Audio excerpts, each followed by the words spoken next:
Hello, my name is John McAdams, and I am the host of the Big Game Hunting Podcast, where my mission is to help hunters like you prepare for the big game hunting adventures you have always dreamed about. Many people dream about hunting Africa.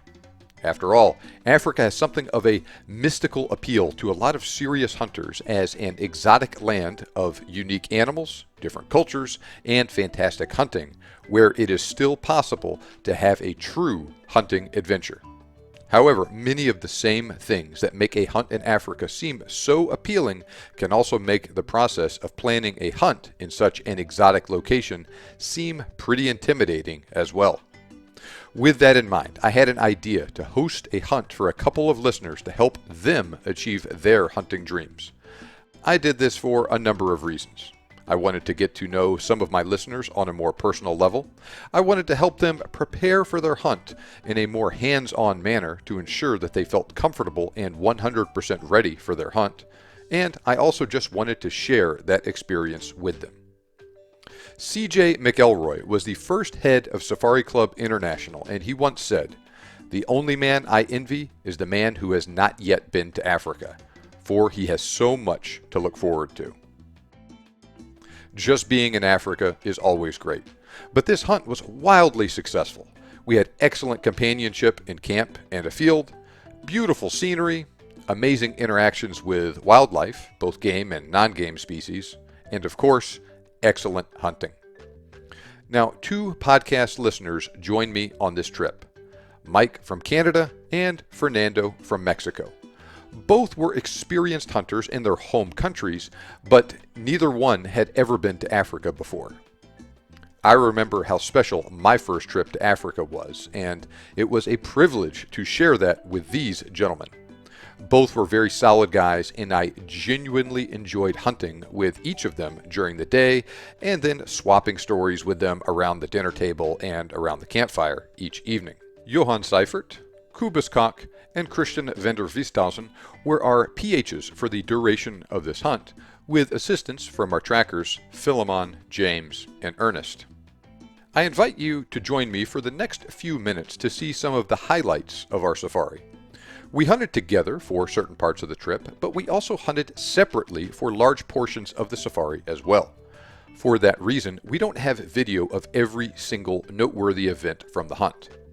Even so, I think this video still does a really good job of showing what our hunt was like overall. Now, the hunt began on 18 May 2023. Fernando arrived first, so after a quick trip to the range to verify zero on his beautiful Blaser R93 rifle, and he brought both 300 Win Mag and 375 H&H Magnum barrels, we started off hunting together. We quickly spotted and pursued a very nice buffalo shortly after daybreak that morning, but he gave us the slip. The two of us alternated unsuccessful stalks that morning where we couldn't quite close the deal on blue wildebeest, zebra, eland, warthog, and blessbok. However, we caught a break later that morning when Christian spotted a bedded blessbok. After a short stalk, Fernando made a great shot and we had our first animal in the salt. We split up that evening as I pursued blue wildebeest unsuccessfully once again. However, Fernando hit the jackpot and took a gigantic sable. I'm not joking when I say he took one of the biggest sable I have ever seen that evening. All in all, it was a wonderful day and a fantastic start to the hunt. Mike arrived in camp later that evening. Now, he did not want to deal with the hassle of bringing a rifle, so he was using one of the camp rifles. Similar to the case with Fernando, Mike also wanted a Cape Buffalo, and indeed, that was his number one priority on this hunt. For that reason, we set Mike up with a Ruger guide gun in .375 Ruger. Christian took him to the range the next morning to let him get familiar with that rifle before they started hunting. So the next day was 19 May 2023. Now, while Christian and Mike were at the range, Fernando and I went out again together. We spotted a giant herd of blue wildebeest almost right off the bat. So I tried to make a stalk on a big bull in that herd with Philemon and Johan. While we were doing that, Kobus continued driving down the road with Fernando to get out of our way and to avoid spooking the wildebeest. We were just about to get into position for a shot on a nice bull in that herd when things started happening fast for Fernando and Kubis with an unplanned encounter with a big Cape buffalo. Buffalo. As the saying goes, life comes at you pretty fast sometimes, and that is exactly what happened with Fernando, Kubis, and this buffalo. Now, because he wanted a buffalo, and because it's possible to encounter a buffalo almost anywhere in that general area where we were hunting, Fernando started off his hunt with the .375 H&H barrel on his rifle, and that is actually what he also used to shoot that blessbok with the previous day. It's a good thing Fernando did that because he ended up shooting that bull at just 13 yards very early that morning. The father charged us. Buffalo? Yes. He came straight to us. I thought, It was there. He went up for us. sorry, I just know.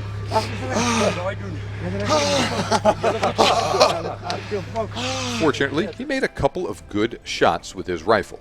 His first shot was a 300 grain trophy bonded bear claw, and then the next two shots were trophy bonded sledgehammer solids from his .375, and the bull just ran 25-30 yards afterwards.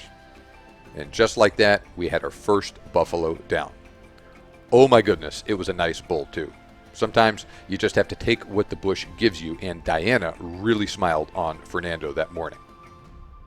Fernando's luck continued later that day when he got a chance encounter with a very nice Inyala.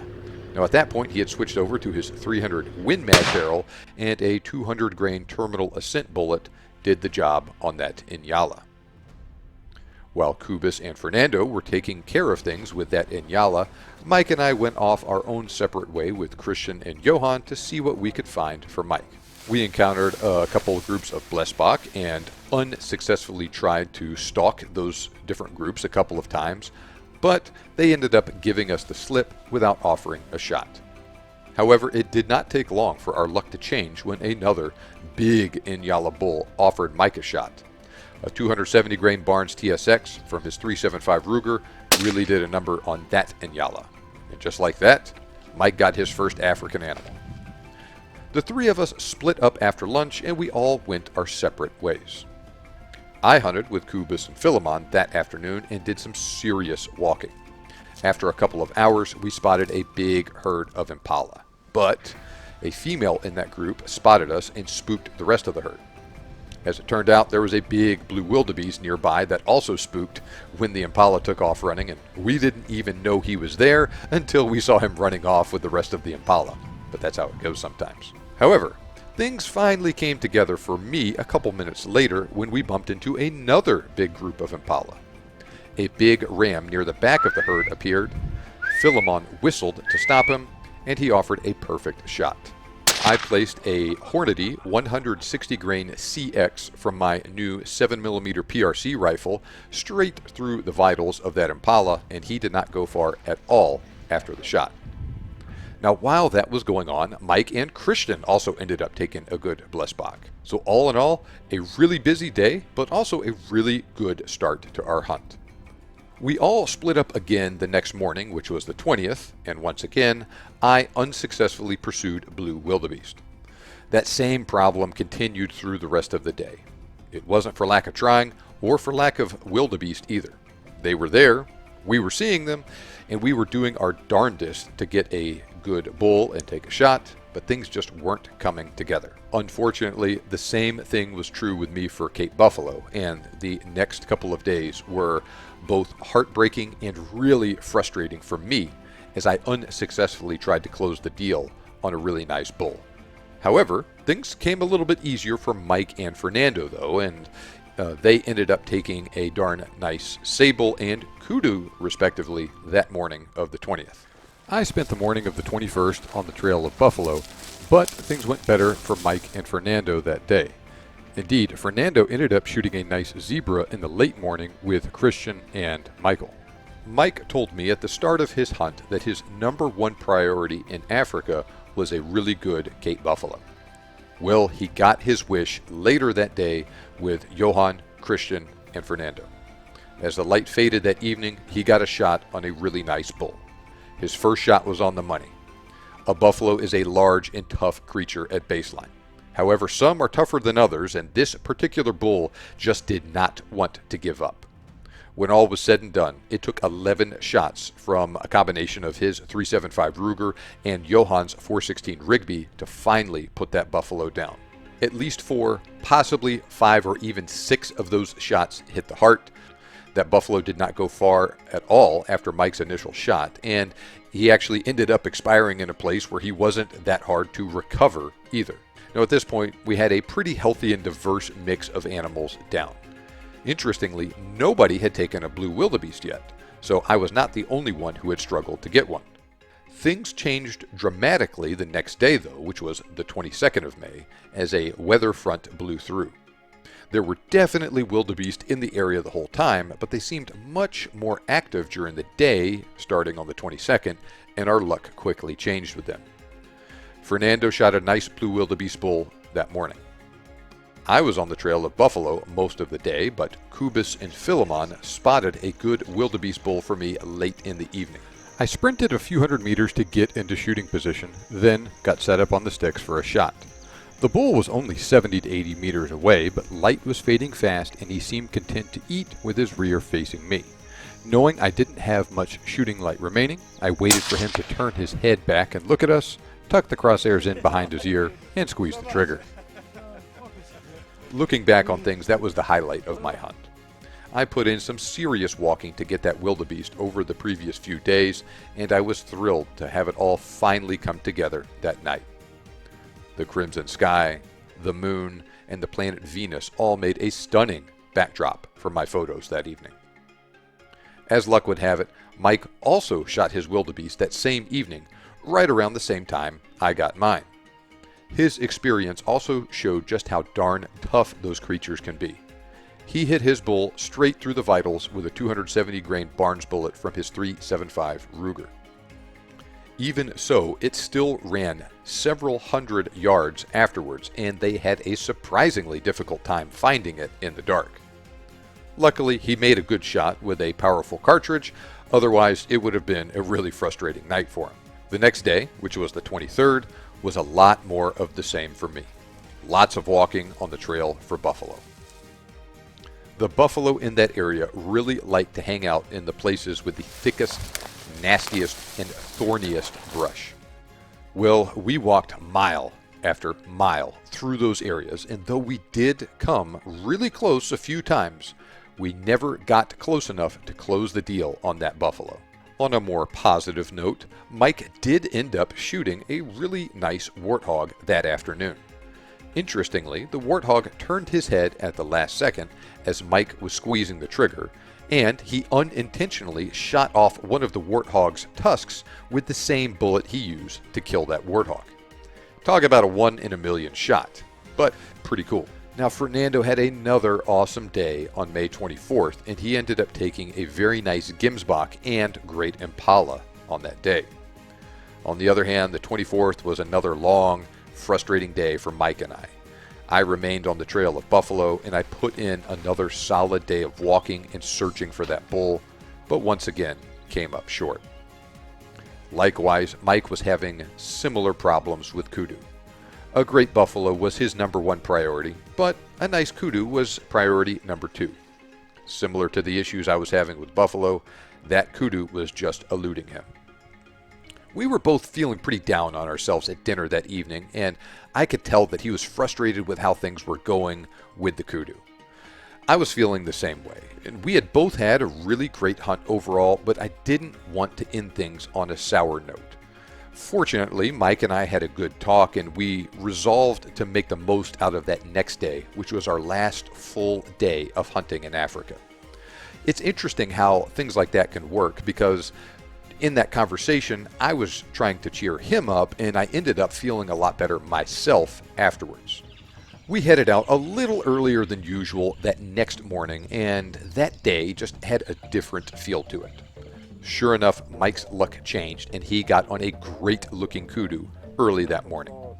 He made an excellent shot and put it down cleanly.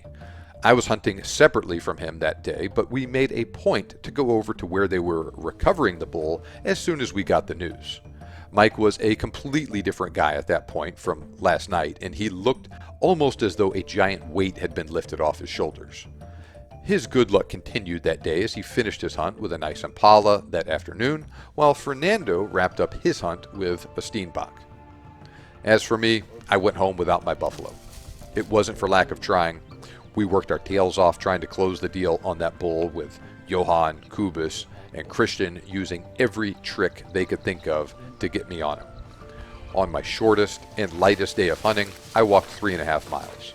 On my longest day, we walked nearly 13 miles. Most days, I put in a good 6 to 8 miles of walking, most of it through nasty, thick, thorny brush. Unfortunately, our best wasn't quite good enough, and we just came up short. I hated to end my hunt on a note like that, but that's how things go sometimes. I guess I'll just need to go back and try to do better next time. Even so, this was a fantastic hunt though. I spent over a week out in a beautiful part of Africa with a group of great guys. We saw some beautiful country and enjoyed some fantastic hunting. We also had some incredible encounters with wildlife. Indeed, some of the most memorable parts of this hunt actually involved some of the other types of animals that we didn't hunt. For instance, I had a cool encounter with a swarm of African honeybees one day. We had multiple encounters with creatures like mongoose, giraffe, monkeys, and untold numbers of other various bird species. We also saw a couple of brown hyena, a spotted genet cat, and a serval cat at various points on our trip as well. The impala were also rutting while we were there, and the bush was full of the unusual sounds of rams grunting, snorting, and fighting each other for dominance. I had never heard anything like that before, and if I didn't know better, I would have thought that something else, like buffalo, was making those noises instead of the little impala. In that vein, we encountered an almost mind-blowing amount and variety of game animals. Even on a slow day, we would each see 50+ game animals of various types. Over the course of my hunt, I could have also taken kudu, eland, sable, inyala, gemsbok, zebra, warthog, blesbok, steenbok, and several more impala and blue wildebeest if I were so inclined. Most importantly though, Mike and Fernando had a great time. It was wonderful seeing my good friends Kubis and Johan again, and I feel like I made 2 new hunting buddies with Mike and Fernando. It was an absolute pleasure to join Mike and Fernando on their first African hunting safari. I remember how special that experience was for me, and I felt honored and privileged to share that with them. There were both highs and lows on this hunt, but the highs feel that much sweeter after dealing with some adversity along the way. You just need to keep plugging away, and things will eventually turn around. Fernando had his difficulties at the very beginning of the hunt, Mike had some during the middle, and I had some towards the end. We all had a fantastic hunt and went home happy though. As for me, I'm itching to go back. I've hunted all over the world, and I have had some amazing experiences along the way. Even so, I've still never found a place I love hunting as much as Africa. And I also need another crack at that Cape buffalo. I would love to do another podcast hunt where I come over with a couple different listeners. Shoot me an email at the address in the video description below if you are interested in joining me on a hunt in Africa in the future. As much as I would love to go on safari with you, you don't have to go over with me to have a great hunt. If you don't want to wait for a hunt with me, or you would rather just go hunt with your friends or relatives or by yourself, we would still love to host you on safari. Click the link in the video description to learn more about booking a hunt in this exact area where we hunted in this video with Johan, Kubis, and Christian. They have a beautiful camp, a fantastic hunting operation, and we would love to host you there on your dream safari hunt. Thanks for watching, have a great day, and happy hunting.